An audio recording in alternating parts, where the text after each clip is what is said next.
Okay, welcome everybody to Elevate and Accelerate, Unleashing the Power of Micro Donations for Your Nonprofit in 2024. My name is Sean Littman. I am the founder and CEO of Catch-22 Nonprofit Marketing. We are a full-service marketing agency that deals specifically with nonprofits to help them elevate their communities and accelerate their monthly givers on a regular basis. And part of what I love doing is I love helping organizations. And in terms of marketing, I always say there's no difference between nonprofit marketing and for-profit marketing. Hey, David, how are you? Welcome to the live audio. I always say there's no difference between for-profit marketing and nonprofit marketing. It's just the variable outcomes that you want to have with it. And so these same principles apply in the for-profit space as they do in the nonprofit space. It's just a matter of what you're looking to do. So community building is something that is one of those buzzwords that just keeps popping around the marketing world all the time. Oh, community building, it's the newest thing. It's like, that's crazy because community building is literally the crux of marketing. If you don't have a community, if you don't have loyalty behind your brand, behind what you're doing, and you don't have a strong community of people who are backing you, then you are not going to succeed.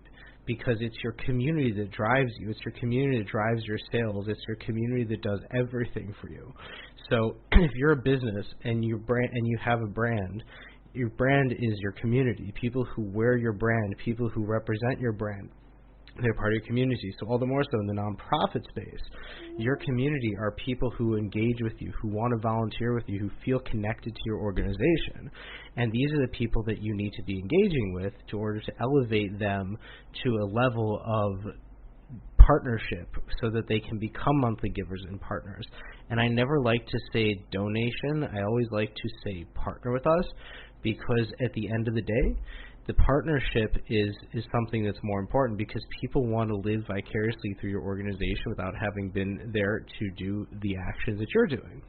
So by giving them an opportunity to partner with you, it takes that to another level. It elevates that stance of donation and that level of monetary giving and makes the intangible more tangible. So now they feel like they have a part in what you're doing. So today I'm going to be talking about a couple of different things. We're going to be talking about reviving your dead list, the power of storytelling, and thinking small, and how to engage people and get them to become micro donors that is going to lead to your cash flow. So one of the biggest problems that nonprofits have, and businesses have this too, is everyone's trying to get cash flow. And everyone's trying to look for the next big thing. Nonprofits especially, because in the nonprofit world, I kid you not, I have conversations with people every single day about this, where they're always looking for big donors. They want the big donors. They want the big donors. And we're looking for big donors. But at the end of the day, we're coming up to 2024. The whole world has gone to shit.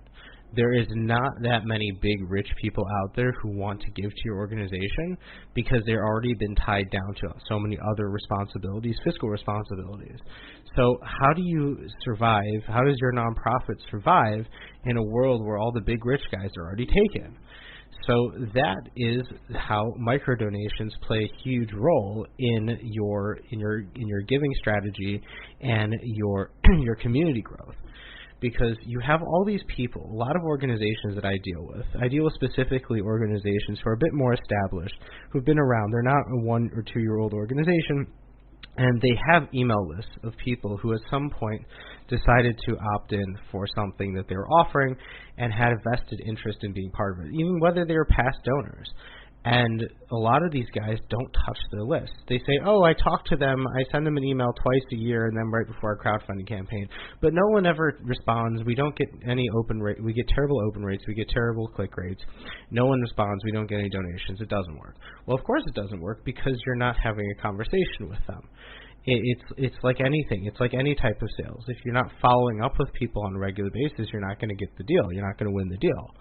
So when it comes to micro donations and getting these people who already have a vested interest in you to become partners with you, all it takes is reviving your dead list and waking them up, giving them a reason to reconnect with you, and then you go in for the ask. It's very, very simple. Hi, Osnat, how are you?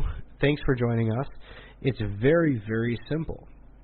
And when you do this, people you're going to think, oh, I don't know, they haven't talked to them in a while, and they're not going to respond. I had this conversation last night with somebody who was telling me the same spiel, and they are going to respond to you because people are people. People want to feel connection. People want to feel like you care about them. If I show you that I'm caring about you and I give a crap about you, then you guys are going to care about me when I need you the most. So this is why when you're trying to revive your dead list, you don't even have to ask for anything. You just have to go in and start talking. Start the conversation. Say, hi, this is Sean from Catch-22 Nonprofit Marketing. You know, we haven't been in touch in a while because we've been busy saving the whales. But I wanted to take the time to reconnect with you and re-engage with you and tell you all, and show you all the things that we've been doing. So when you send that initial email, people are going to be like, oh, hey, I haven't heard from these guys in a while, but holy cow, they're here. And then you keep the conversation going, and then you don't even ask for anything. People always make the mistake of asking for donations. The call to action is always donate now, donate now. No, don't ask them to donate now. Just say, follow us on social media for more. Check out our website. Very soft call to actions, because when you're reviving your dead list, you just want to have people engaging. You just want open. You just want them to open it. You want them to see that, and you want to see that they're activating themselves again. And this is how you start the process. And that leads to the next part, is the power of storytelling. Is that when you're showing stories and you're showing testimonials and you're showing a testament to your work, people are going to engage with you even more.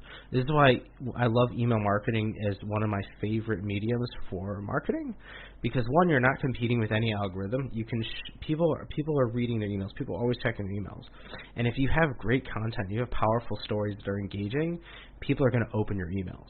I kid you not, we have a client that is a volunteer EMS organization, and they have so many stories that every time people see their emails come in, they open them up, they read them because they want to see what's going on. They want to feel like they're part of the situation, and they always get donations because people feel like they're part of the situation. So when you have stories, and I always say this in nonprofits are like literally a walking storybook. You strap a GoPro to a nonprofit founder or somebody in one of the departments, and you have content for days. And the more stories you have, the more stories, the more testimonials, the more social proof.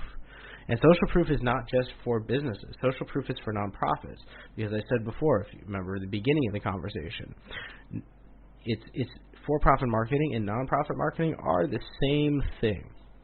So social proof is a concept that carries over for everything. So the more stories you have, the more testimonials, the more things you have to show, not tell, is the more successful you're going to be with getting people to engage with you. And we're still at the level of not even asking for money. We are still at the level of waking people up, because remember, you haven't talked to these guys in forever. So we're still at that level of waking them up.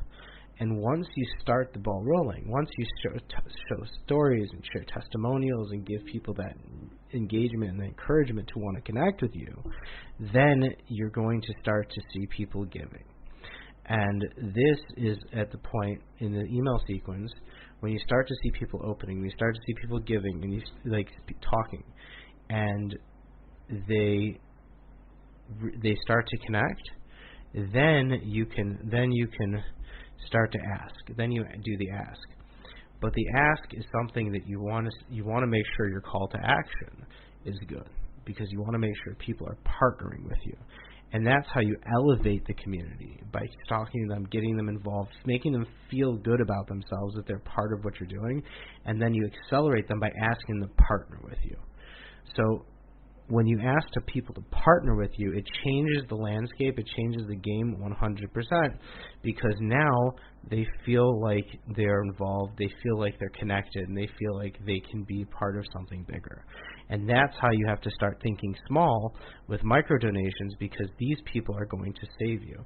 The next generation of donors are all social givers. They're on Instagram, they're on TikTok, they're on YouTube, they're on Facebook, they're on all these different social platforms that they that this is where they see things, and people engage on social, so you have to be engaging. You have to know how to speak to them, and this is why email still will never be dead, but we're dealing with people who don't have hundreds of thousands of dollars to give organizations, but they are a generation of people who want to give back, and they want to help.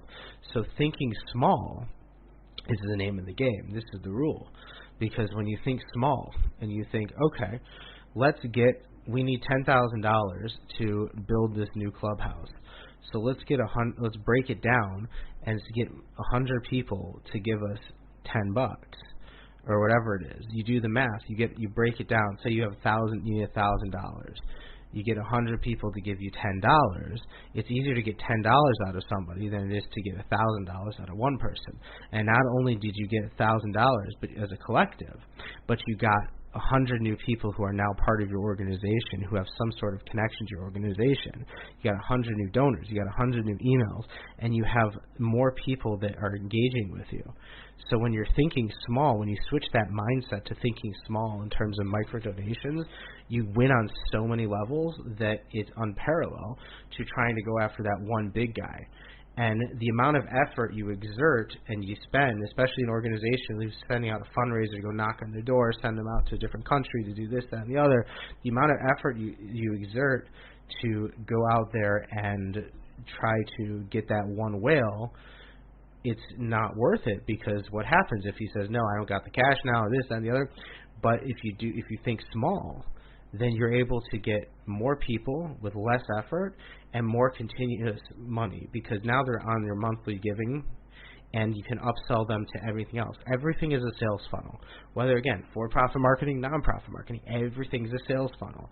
The micro donation, the $10 donation this dude gave you is top of the funnel, and you just keep going through from there. You get them on your email list. You start talking to them. You continue that conversation. You upsell them to bigger things. That $10 dude could potentially be a $10 million guy. You don't know what's in his wallet. I had this one time where I was actually out with a couple of friends of mine, and we wanted to go to a certain restaurant because we heard it was pretty tight. And we get there, and we're dressed like regular, normal people, nothing fancy. And they're like, you can't, they're like, we're all full up, you can't come in. And we're like, y'all empty. He's like, well, you guys aren't dressed appropriate to come in a restaurant. I was like, you don't know what's in my wallet. I could probably buy out your entire restaurant. I couldn't, but it's the same thing with people with donations. You can't predict donor habits, but you can, once you get them in with something smaller, you're able to continuously cultivate that relationship and get them to give more. And I've seen this. People start off as $10 donors, and they end up with becoming $1,000 donors, $500 donors. I've seen $10,000 donors from people who start off as $10 donors. And you just never know who you're connecting with and how you're connecting with them, and giving them that in order to feel like they want to be part of something. And that's the best part about micro donations and community building, is because when you get people to feel like they're part of your community, you never know what that impact is going to have on that individual and how they're going to connect with you and what's going to happen from that connection. It's all psychological. And so once you make that connection with them, you can continue to cultivate the relationship, and that in turn will accelerate them to become bigger and better and stronger donors. So if you like this, Elevate and Accelerate, this little snippet of what I've been talking about, we're actually launching a webinar on October 11th where I'm going to talk about these few points, but so much more in depth on the webinar, and it's going to cover everything, because at the end of the day, we're dealing with a culture that is engaged on their phones. They want stories. They want to feel connected. And if you know how to elevate your communities and accelerate them into donors, you're going to win at fundraising. And it's something that people struggle with, and it's true. It's a real thing. I've talked to a lot of seasoned nonprofits. They're all struggling with their fundraising because they still think the traditional fundraising is the way. But when you break out of that traditional mold and you start going digital and you start focusing on the different tools that are out there that can really captivate and create and cultivate, then you're going to win at fundraising. So I'm dropping a link to the webinar over here, and I'm going to be posting about it all over the next couple weeks. So if you want to sign up for the webinar, it's pretty awesome. Not only do you get the webinar, but you get a copy of my new ebook, Elevate the Accelerator's Playbook, where I break down my strategies and how to do all this stuff. You get one option to book a one-on-one coaching session with me, where we can pick apart your email marketing strategies and marketing campaigns and talk about how you can make them better and tweak the knobs. Because at the end of the day, everyone, all you have to do is tweak the knobs. You're already in the right space. You just have to tweak the knobs. And you get access to our closed community and so much other stuff as well. So it's going to be a pretty tight webinar, and I'm looking forward to having you guys on there. So if anybody wants to have any questions, I know we got 2 people on here right now. I've been pushing this out. David, you got any questions? Osnat, do you have any questions? I'd love to hear from you guys.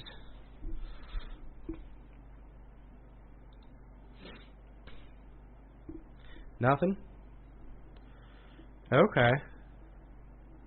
Well, I hope you guys enjoyed this.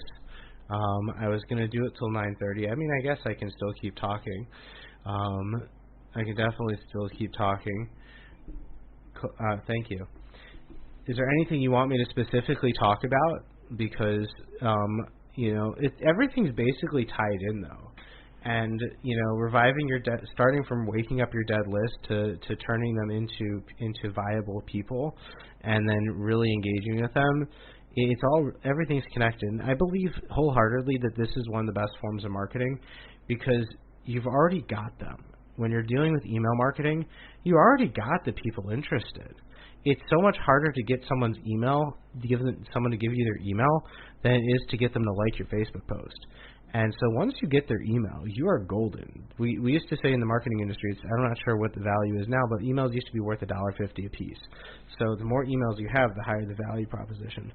And there's just so much that can be done with email. It's insane. So I hope you guys enjoyed this. And I'm actually recording this right now on my own, so that way I can reshare it and I can cut it up for other things. So, cool. Who's asking to speak? Okay. Hey, David, how are you? Hey, David, how are you?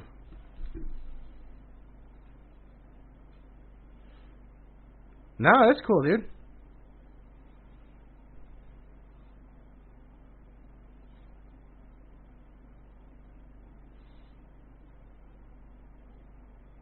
Awesome.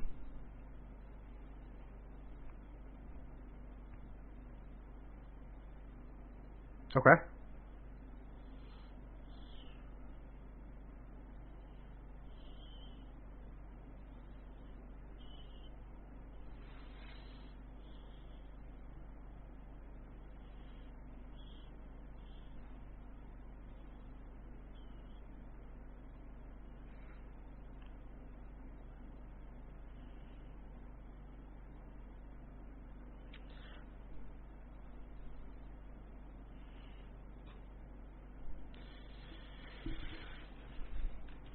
Yeah.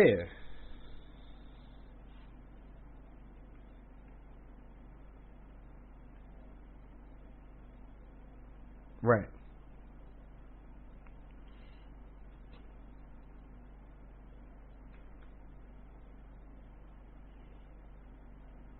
Yeah. So I'll tell you.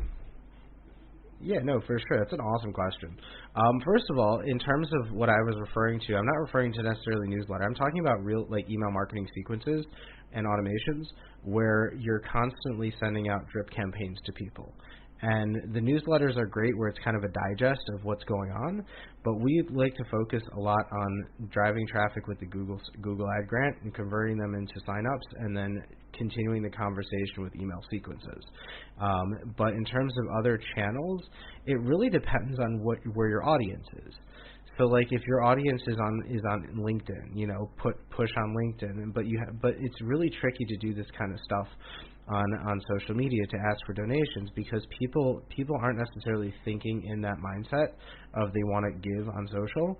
So this is why I find that email marketing is really the king of this, because people are always in their emails, and the more you engage in their inbox, the more you're going to push them to want to be part of what you're doing, and then you can funnel them out into other social channels. So, I mean, like, Facebook, depending on what you're doing on Facebook, how your content's structured on Facebook, you can pull it off. Instagram, wouldn't necessarily use that as a channel for trying to attract donations, because people's mindset when they're on Instagram is just to space out and look at pretty pictures, kind of thing, and like stuff. LinkedIn is probably more of an engaging platform, just again depending on what you're doing. I have a whole discussion about social media and the powers of social media, and each platform has their own like power to it. So it really depends. I'd be happy to talk to you afterwards. If you want to book a call with me, we can sit down and go through what you guys are doing, and I can give you my see what's really under the hood, and give you my feedback.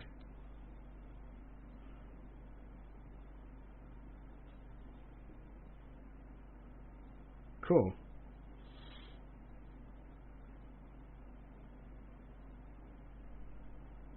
All right.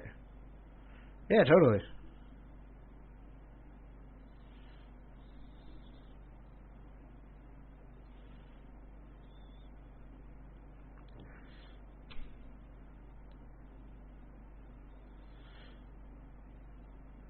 So YouTube is very good. YouTube has fundraisers, and if you're a qualified nonprofit as part of Google for Nonprofits, you can attach yourself to YouTube channels that are relevant to what you're doing. You just and see if and get them to attach themselves to you, and you can do YouTube fundraisers. So that's definitely a very good one. Facebook does have Facebook Giving, but it's kind of wonky, and it's not as great as it should be. But yeah, I mean, what I found is, again, like, email marketing is definitely probably the better one, because people are more likely to engage in their emails than they are with these type of things than on social. So that's what.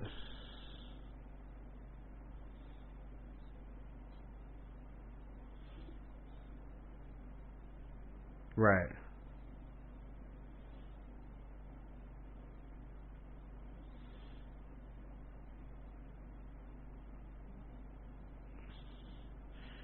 The best thing I would say is grow a Facebook group. If you really want to be on social, grow a Facebook group, Facebook community, and that's how you can capitalize on making money. I've done this with people, and I've done this for clients. I've done this for ourselves, and you grow Facebook groups that you're able to really capitalize on it. Because a Facebook group is like your email list. They're all there because they want to be there, and they're all engaging because they want to be engaging, and they all came because they know it's relevant, that it's connected to you, and there's some element of connection there. So it's not just like randomness, and it's not a business. It's a group that gives useful advice. Like, they could create a page like, IDF veterans wounded veterans support group, and grow a Facebook page, and then get people to chip in. Like, if they have, let's say they have 10,000 people or something like that. Hi, Michelle. You can, like 10,000 people in the group. You can be like, hey guys, we're doing a fundraiser. I hope you guys all benefit from the advice we give you in the group. If anybody's if anybody's able to help out, here's the link, and people will do it. Like, that's honestly the best thing you could do. Is a Facebook group is my number 2, for sure, for sure. Thanks for talking, man. I'm actually a big fan of your content, by the way. For sure, for sure, for sure. Does anybody else got any questions? Michelle, how are you?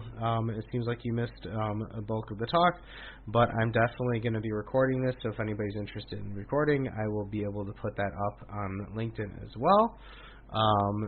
So if anybody has any other questions, I'm happy, and I think we'll call it a day on this one. Hello? Okay. My pleasure. Thank you. Oh, hey, for sure. Totally. Hi, Michelle. Oh, hello? I think I let her speak. 1 second. Why won't it let you speak? Let's try, Michelle. I'm sorry. I'm trying to let you speak. Let me message you. Oh no, I'm trying to let you speak. 1 second. Oh man, it's not working. Oh, this is awkward. I don't know why it's not letting you let me let you speak. Sorry. Oh, foofy sticks. If you want, you can private message me afterwards. I'm happy to talk to you. I just don't know why it's not letting me let you speak. I'm really upset because I want to talk to you. If anybody has any questions, you can always private message me, and we can and I'm able to speak to you there. But I thank you guys for joining, and this was a load of fun. And if you have any questions, please feel free to reach out. All right, we're going to end this now.